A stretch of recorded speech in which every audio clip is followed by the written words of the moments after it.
What's up, guys? This is Ryan with SDAP, and we're here on episode 2 of SDAP Talk. I'm joined by Jonathan Gillis, one of our other admins. Hello. And today we're going to be talking about the upcoming Medical Marijuana Summit that's set for Saturday, November 22nd at 10 a.m. at the Sioux Falls Downtown Library located at 200 North Dakota Avenue. So it's free parking day. You don't have to bring your change. It's a free event. And I'm going to read the press release that was put out by Emmett Reistroffer. It says here, proponents for medical marijuana legislation invite area lawmakers and the public to attend a legislative summit on November 22nd in downtown Sioux Falls. The goal of the event is to discuss preparations for the upcoming legislative session. The South Dakota Medical Marijuana Summit is a grassroots educational and organizing event for area patients and advocates coming together and accelerating the movement to change state law. Cancer, MS, glaucoma, and many other patients of various conditions will call on community leaders to provide a responsible and compassionate plan to safe access to medical marijuana.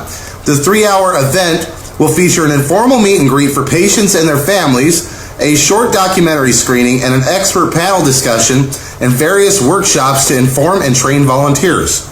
The Medical Marijuana Summit is an opportunity to learn about the science, culture, and laws surrounding medical marijuana and will equip supporters with the information and skills needed to be effective advocates. Various regulations and policy approaches will be debated and considered. Elected officials and anyone interested from South Dakota is invited to attend and may inquire about the event for medical marijuana legislation by contacting either Melissa Mantell or Emmett Reistroffer. A subsequent legislative summit is being planned at a later date for Rapid City. The details for our particular event, again, are this Saturday, November 22nd, 10 a.m. to 1 p.m., Downtown Library, Meeting Room A, 200 North Dakota Avenue in Sioux Falls. Lunch is not provided, but light snacks and beverages may be available. There is no cost to attend. So with that being said, John, what are your feelings of what's going on with this weekend? Well, I think it's a great thing to happen because, medical marijuana has thousands of different things you can do with it.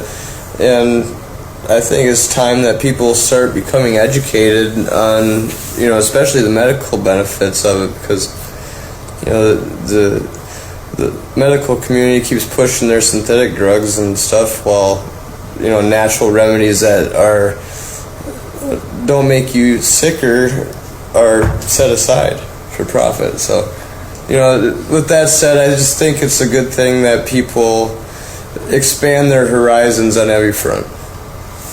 And a popular argument against medical marijuana is, well, we don't need people smoking it. Well, there's other ways to take marijuana. You don't have to smoke it. You definitely don't inject it in your arm the way heroin or meth or, things that are really Schedule 1 drugs. Well, heroin does have medical applications, but meth I'm pretty sure doesn't. But so for some reason it's a Schedule 4. Yeah. It's weird that they would allow that to be on a lower classification scale than marijuana. Marijuana is proven to have medical value and has never killed anyone in the entire history of recorded history. I think one of the biggest reasons why marijuana is illegal is because it's natural. You can't patent a natural substance. It's against the law. So they make these synthetic drugs and they can put patents on those because they've created the compounds to put into those drugs, which they can patent.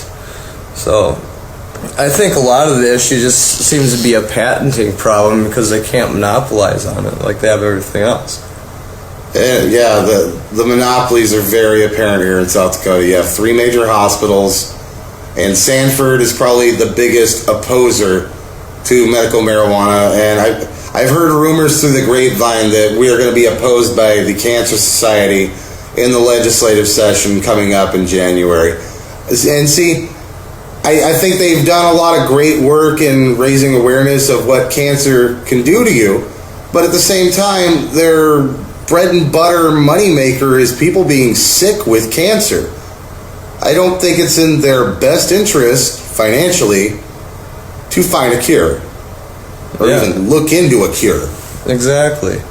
Yeah, because if you start curing things and preventing things, then there becomes no profit in that, because it becomes common knowledge and people use that to their advantage. And it'd be a lot better if we could just prevent illness. And that's what all the non-smoking ad campaigns were supposed to be about, was preventing people from getting hooked. Well, some people, especially defiant American teenagers, just, they told me not to do it, so you know what? I'm definitely going to go do it, bro. Yeah, that's how my attitude was.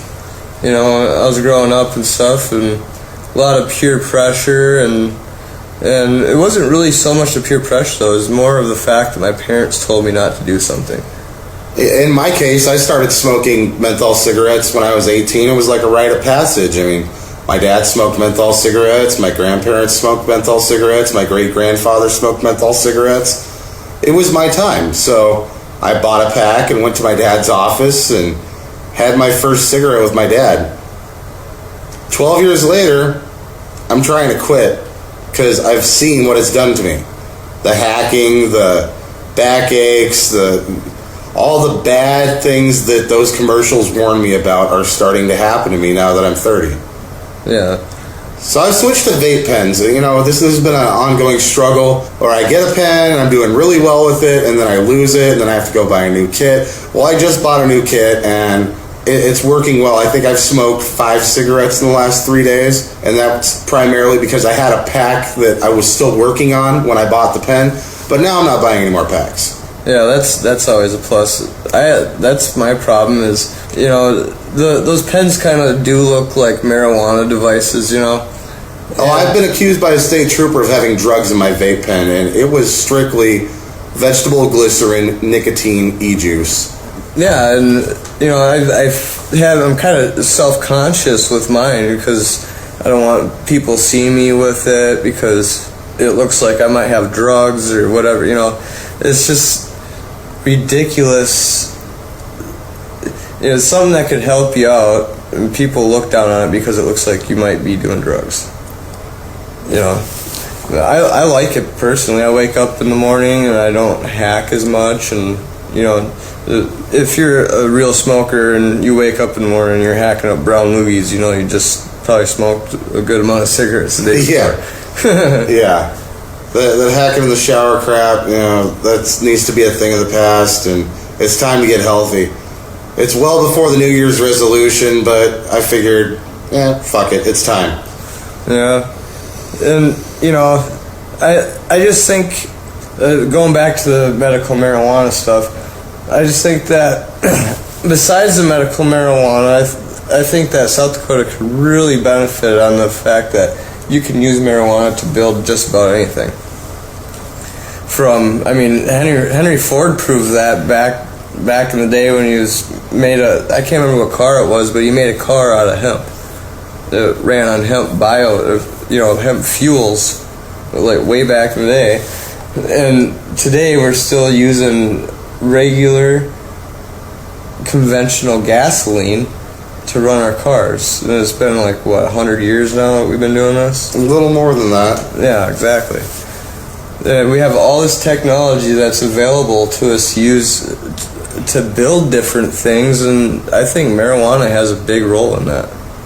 It could, and recently Kiloland News had done a story about the tax revenue that was seen in a small Colorado town. You know, from what I saw on TV, Garden City looks no bigger than South Park. They went from $10,000 in fix-the-road money to $100,000. There is not one pothole in that town. And I find it funny that they went and used pothole in the story over and over and over again. And the way the media is, big pot, the pot, a big pot bust. It's like, it's a trigger word that makes people look, ooh, they got them. Drugs, yeah.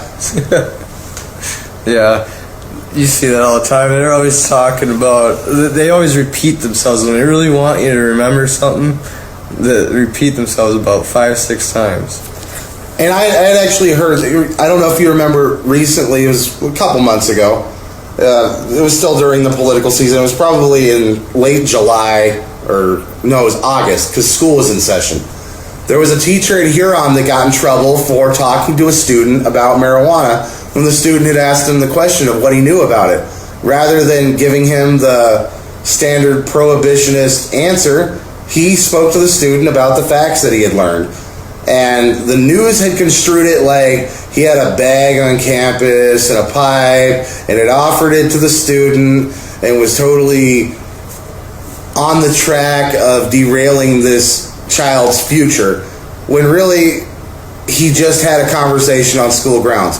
Probably not the best place to have that conversation with the status quo being the way that it is, but they totally spun it in a way that pothead teacher busted in Huron.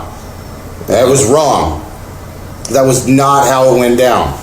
See, I don't know. I don't see how the media can just come out and call people out before they're even convicted of these crimes. You know, it's one thing to come out and say, yeah, this guy got busted with a bag or whatever, or you know, but it's another thing to come out and flat out bull-faced lie and say that this guy's 100% guilty of these crimes when we don't even know the facts of what happened. Or like another example of something the media does all the time. They'll get a bust where they seized $20,000 in cash, 4 pounds of marijuana, and a shotgun with a safe, brass knuckles, a baseball bat, and a pit bull. Like, they'll stitch all these things together that are like the cliche Hollywood drug dealer deal, and then go, he's innocent until proven guilty, but you know the facts because we just told you all the facts. Remember, we told you all the facts. Because we're Kelloland News, or whoever happened to run the story. I specifically remember Kelloland really pushing the witch hunt during the Attorney General's election year this year, and it was pretty sickening. Yeah. Well, how many posts and stuff do they have on the debate with Mike Myers up there about cannabis, and they completely ignored those? I would say like 85% of the questions that Kelloland asked the voters, what's important to you this year, were about medical marijuana. And for some reason, like I detailed in the last episode, there was 5 minutes till 9, and they just were like, we don't have time for this, I'm sorry. But it is what it is. But please, spread the word, get the people together for Saturday. If you're in Sioux Falls, 10 a.m. till 1, the Medical Marijuana Summit at 200 North Dakota Avenue, the main downtown library. Free parking, free entry. Come down, get some information, meet the activist teams, and get involved. The billboards are coming in January, and we need you guys to call the legislatures. You can find out who your legislature is by going to www.sdap605.com, and there's a little button, it says contact your legislature. You click on that, you type in your address, and it will give you the information. It takes 2 minutes to make a phone call. Text messages don't work for this. Our society's become so thriving on the text phenomenon, people have forgotten how to pick up the phone and say hello. It's easy. You dial it, you press send, you hear a voice, you start talking. Well, this is Ryan with SDAP signing out. This is John with SDAP. Have a good day.